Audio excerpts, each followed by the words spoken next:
in the previous video, I made a tiny mistake, and look, when I was calculating a Jacobian, I forgot this expression. Well, it didn't change anything, the sign was still correct, but please make sure to remember that this ki component is of course very important there, and it should be there. Okay, but having this out of the way, now let's move to the analysis of the effect of monetary policy in ISLM BP model. Okay, so look, we are interested here in monetary expansion.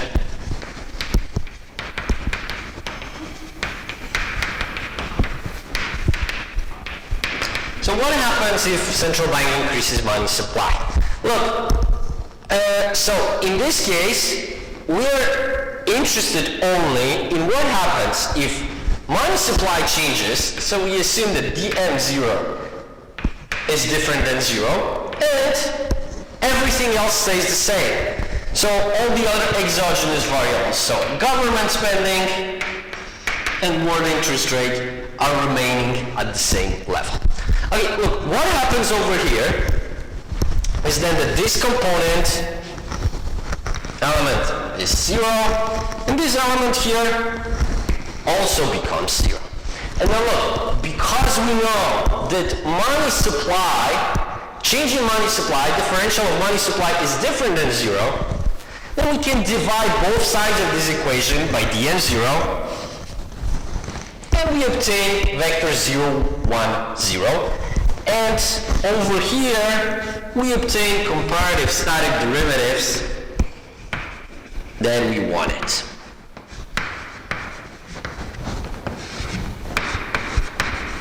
Now, all we have to do is to solve the system using Cramer's rule. Okay, so first we calculate this extra Jacobian for income. And look, what we need to do now is simply to take a vector of constant terms and replace the first column. But I'm going to do not only that, but I'm also going to take out CAE out of the determinant to make it simpler. So we've got CAE 0, 1, 0. Negative I prime, Li, Ki, negative 1, 0, 1. Okay, and look, now all we have to do is to make Laplace expansion with respect to first column, and we get, because this element is in the second row, first column, negative CAE, and we get negative I prime minus I Ki1. And look, because both these elements have minuses, we can keep it like this. So, now all we've got to do is to calculate this, and we get that this is CAE times I prime minus Ki. And look, based on that, we can conclude that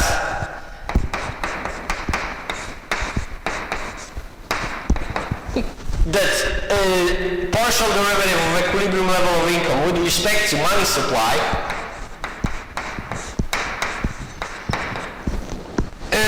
is equal to CAE times I prime minus Ki divided by CAE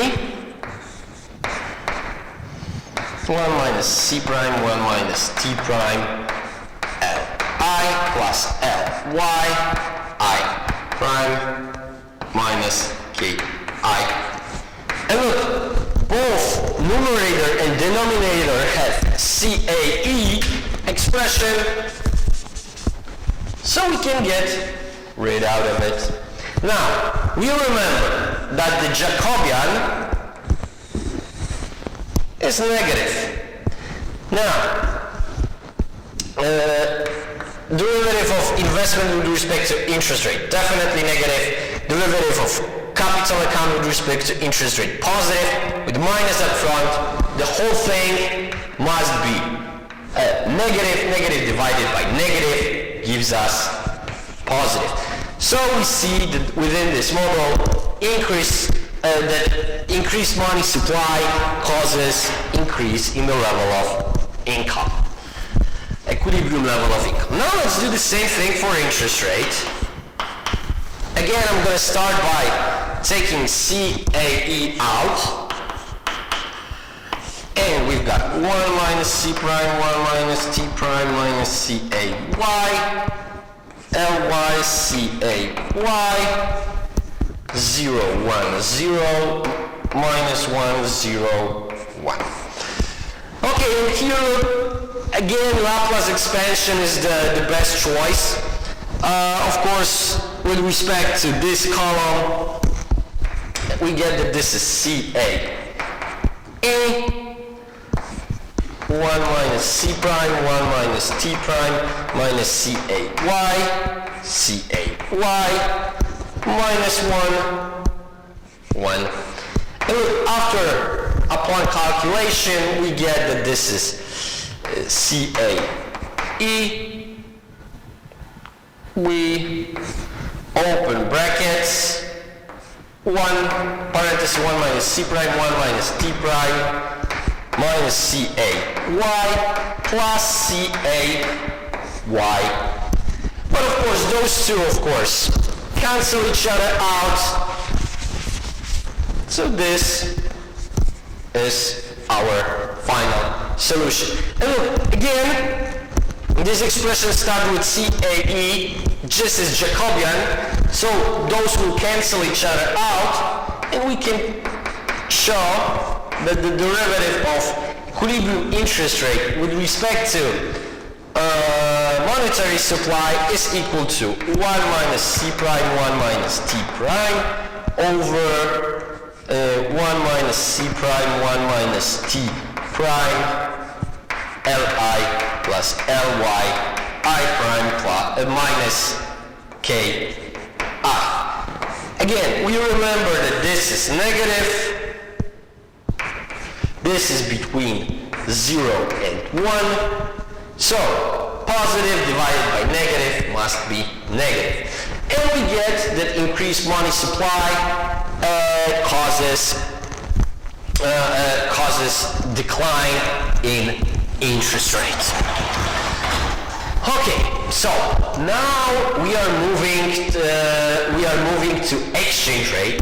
This Jacobian is the most unpleasant, but it's still not that bad. Okay, so we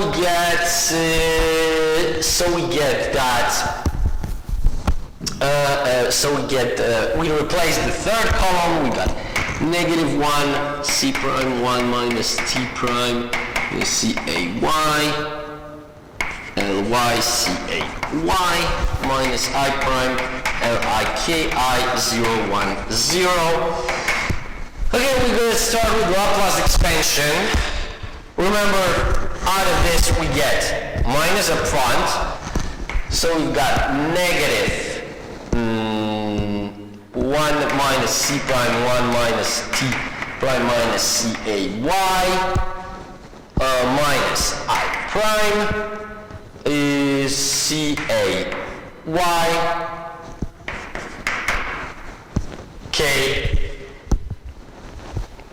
KI. Okay, so we get this is negative, we open parenthesis, and we get that this is 1 minus C prime, 1 minus T prime minus CAY times KI minus CAY times KI. Okay, and look, again we can calculate comparative static derivative by dividing this Jacobian with the with the main Jacobian, and we get that this is, let's keep Jacobian downstairs because there's nothing to simplify here. Negative 1 minus c prime 1 minus t prime minus ca y times ki minus cay. Oh, I'm sorry, it should be I prime here. And even with plus, I'm sorry, now everything makes sense. Okay, cy times I prime. Okay, we remember Jacobian is negative, this is positive, this is positive, right? So this part is positive. Here we have negative expression multiplied by negative expression, which again gives us positive. Two positives, still positive, minus up front. So everything here is negative. Negative divided by negative gives us positive. So we see that the effect of monetary expansion is currency depreciation. Because remember, the bigger the exchange rate in our case, the more we need to pay for 1 unit of foreign currency. Okay, so we've got all the effects. Let's put them on the model. So we have, put them on the graph. And so we draw IS, we draw LM, and we draw BP. So we've got initial equilibrium level of income and initial equilibrium level of interest rate. Okay, let's see what happens step by step. Okay, first, if central bank increases money supply, this causes interest rate to fall. Right? Increasing money supply in this model, we see as LM curve moving to the right. Now, what consequences of it are? Well, we definitely know that inside the economy, the movement along IS is caused by the fact that lower interest rate is associated with higher investment, and higher investment is associated with higher GDP. This is what we see over here. This is this increase. This is the movement of LM. But look, this is not everything in this model. Why? Look, because in open economy, this has two additional consequences. Look, first, if our income goes up, this means that current account goes into deficit, and current account in deficit produces pressure on depreciation.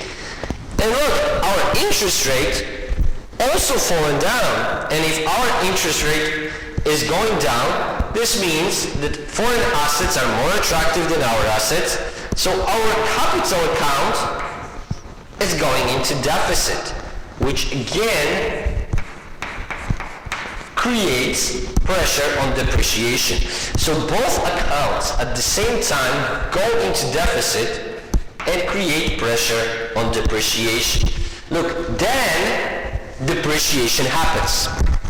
When depreciation happens, BP curve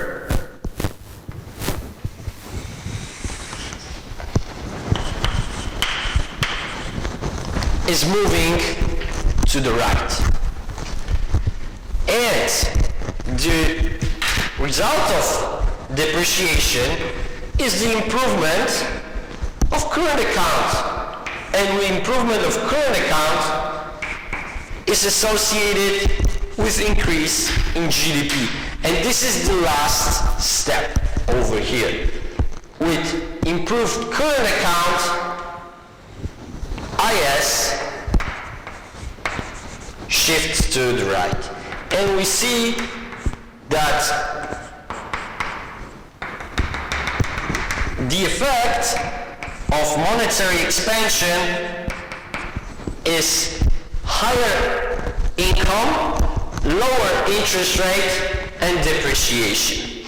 Okay, now I just want to know, I want you to notice a couple of things. Look, first, I know that the beginning of this is very complicated, but look now how easy it is to calculate everything, because this vector turns into 0 and 1. So when we had ISL and BP, we actually said, no, we're not calculating exchange rate because it's too much calculations. Now we could have done it with much ease, and look how fast we calculated everything here because we had this vector of zeros and ones.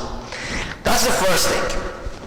The second thing is to notice what are the differences in effectiveness of monetary policy in open and closed economy. Look, in closed economy, this is where we finish, right? So we have just moved of LM from here to here. Oh, sorry. From here to here. And GDP increases only by this much. But in open economy, increasing GDP creates pressure on depreciation, and lower interest rate through capital account creates pressure on depreciation. And this provides additional channel of increase in GDP. This is why we can see that actually monetary policy is way more effective in open economy in comparison with the closed one. Okay, thank you for your attention. In the next video, we're going to analyze the effects of fiscal policy.